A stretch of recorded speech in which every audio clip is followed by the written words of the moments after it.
Hello, friends, and welcome to Adventures in Pixieland. We have made it. We are down to one video a day. We are in Bible study. We are in the NIV. I know that makes people emotional. We are wrapping up the Old Testament. In this video, we are in Revelations chapter 21, 1 through 27. Okay? This first one is called The New Jerusalem. 21, verse 1. Then I saw a new heaven and a new earth, for the first heaven and the first earth had passed away.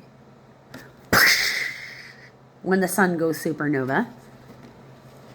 And there was no longer any sea. I saw the holy city, the new Jerusalem, coming down out of heaven from God, prepared as a bride, beautifully dressed for her husband. And I heard a loud voice from the throne saying, "Now the dwelling of God is with men, and he will live with them. They will be his people, and God himself will be with them." Like, be with them and be their God. He will wipe away every tear from their eyes. There will be no more death or mourning or crying or pain, for the old order of things has passed away. Meaning everybody who's in power right now would no longer be in power anymore, because the old order will have passed away. Remember, Jesus said for the Gentiles, like he said to the apostles about the Gentiles lord their positions of power over each other, and it must not be this way with you.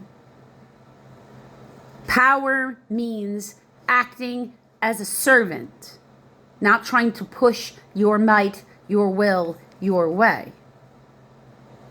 It's God's will, my will to thy will. Help me to obey. Humble.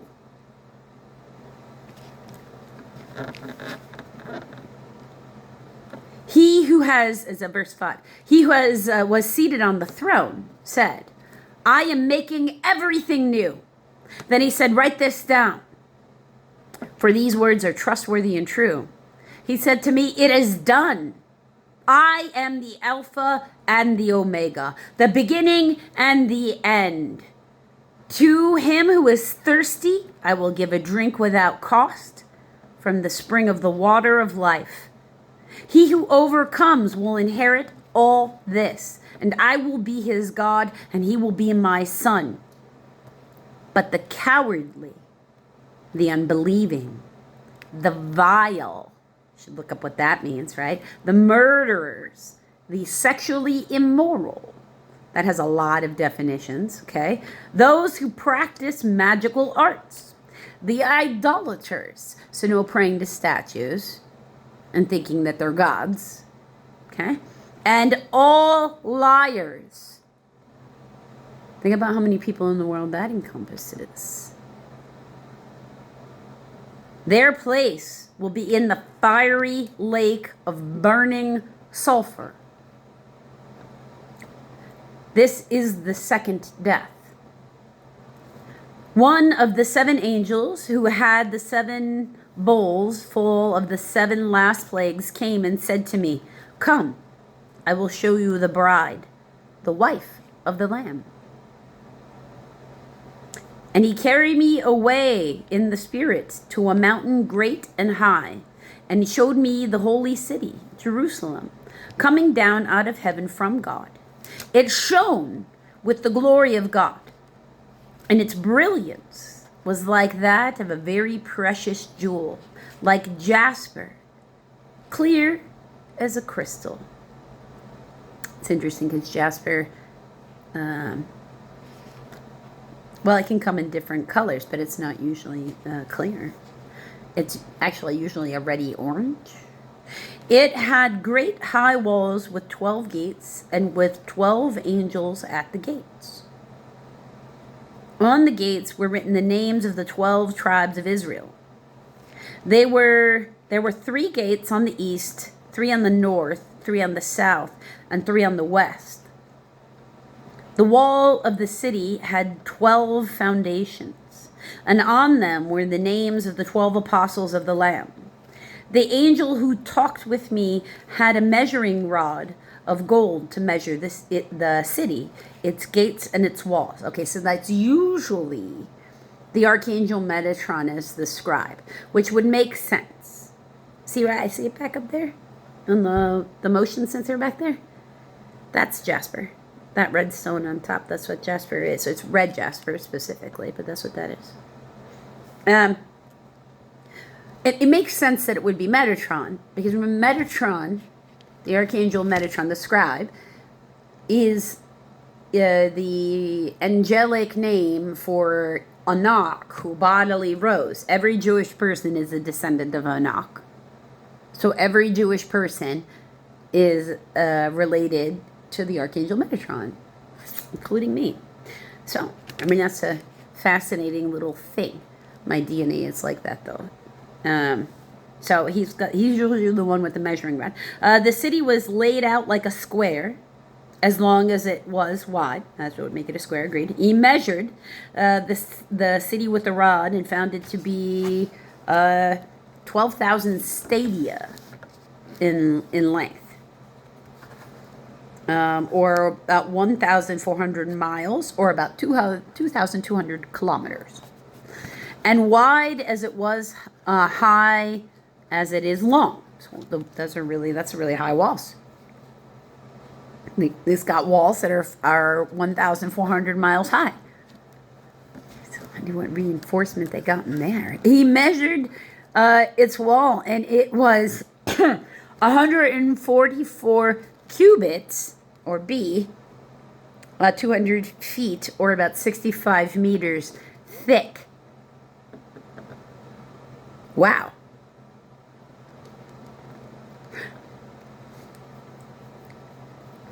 Like the building construction part of my brain is going, wait. So is it one stone that they've just chiseled out of, like, I don't know, a mountain? Because that's a pretty big stone. God is amazing. Okay, so he measured its wall, and it was 144 cubits thick. What is this? C, or high. Okay, so 200 feet high, not 1,400 feet high. 200 feet high. It's the 144 number is really what it comes down to. It's just a different type of a variation of that.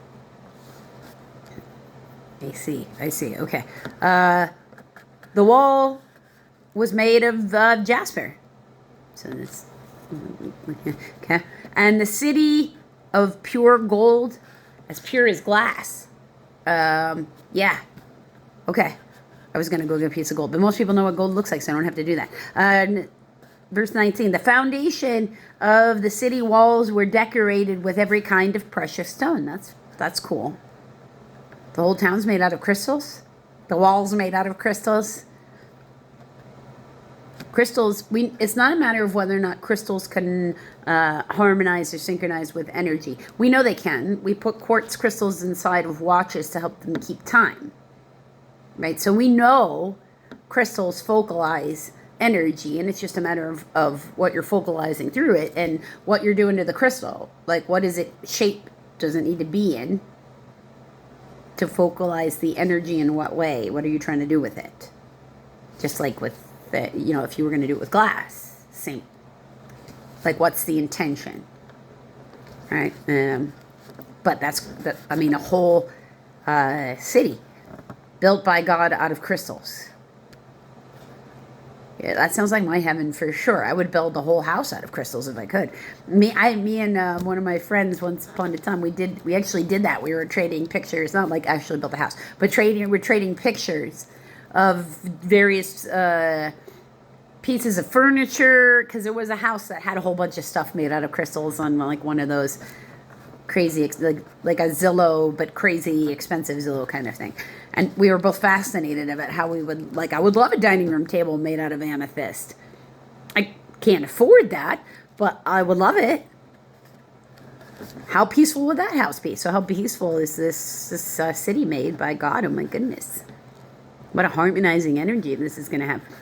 The foundations of the city walls were decorated with every kind of precious stone. The first foundation was jasper. The second was sapphire. The third was chalcedonia. The fourth was emerald. The fifth sardonyx. The sixth carnelian. The seventh chrysolite. The eighth beryl. The ninth topaz. The 10th chrysoprase. The 11th jacinth. And the 12th amethyst. Now, these are all stones that are in the breastplate of Aaron. They represent the tribes of Israel. The precise identification of some of these stones is uncertain. Yeah, so are the stones on the breastplate of Aaron. You can hear some. So chrysolite is a kind of like a classification. There can be different names of gemstones as we would know them. We get the gem show here in Tucson every year, end of January into February. It's very familiar with crystals. They can come in different types. Beryl is a type. Beryl is actually, if I'm not mistaken, some type of like onyx or something of that nature, where it's actually can be a dark stone. And there's different types of stones that quantify as that type. I hope that makes sense. The 12 gates were 12 pearls. Wow, those are really big pearls. Each gate made of a single pearl. So it's a mile-high pearls. The great street of the city was pure gold, like transparent glass. I've never seen pure gold that looked like transparent glass before. Oof. I did not see the temple in the city, because the Lord God Almighty and the Lamb are its temple. The city does not need the sun or the moon to shine on it, for the glory of God gives it light, and the Lamb is its lamp.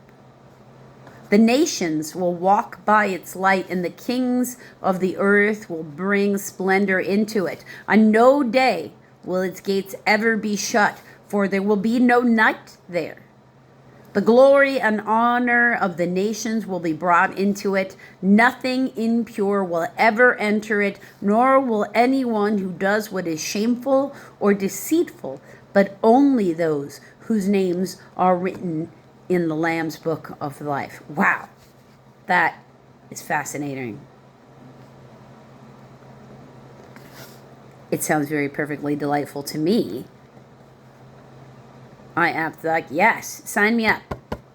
Sign me up for New Jerusalem, Lord. I'm down for it. Until tomorrow, friends, hopefully this sounds delightful to you too, because this is what he promises, right? And I like it. So I hope one day we all get to meet each other in the spirit there. Until tomorrow, friends.